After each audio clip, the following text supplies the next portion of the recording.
Detective Vic Ferrari. Detective Vic Ferrari. Detective Vic Ferrari. Detective Vic Ferrari.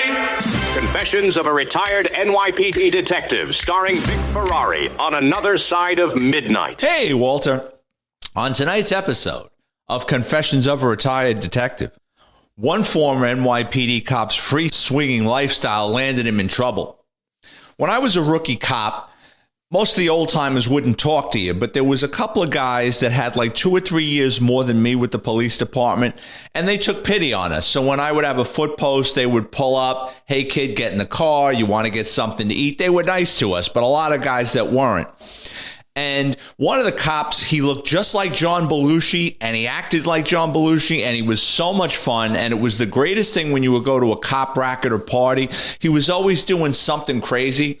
I remember one time, probably 6 months into my career, there was a party out in a parking lot. And the next thing I know, this guy is naked, sitting on top of a Harley Davidson, riding through the gravel, partying, carrying on. The guy was a lot of fun. Unfortunately, what wound up happening was, in the late 80s, he had an arrest on New Year's Eve, and his prisoner had something wrong with him, so he had to go to the hospital. So this cop takes his prisoner to the hospital, and before you know it, while the prisoner's being triaged, he's having drinks with the nurses and doctors, and he's partying with them.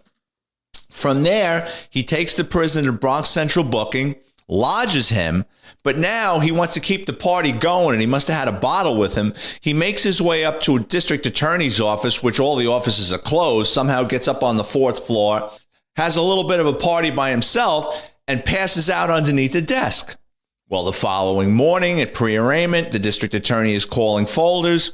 He doesn't answer up. Where is this cop? They call the precinct. He's supposed to be down at Bronx Central Book. And hey, he didn't sign out last night.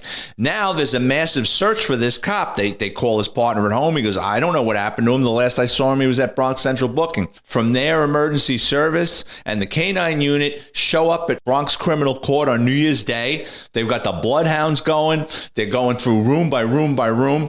This cop wakes up underneath a desk with just a T-shirt on and a pair of uniform pants and decides he's going to go across the street on 161st Street to grab a cup of coffee.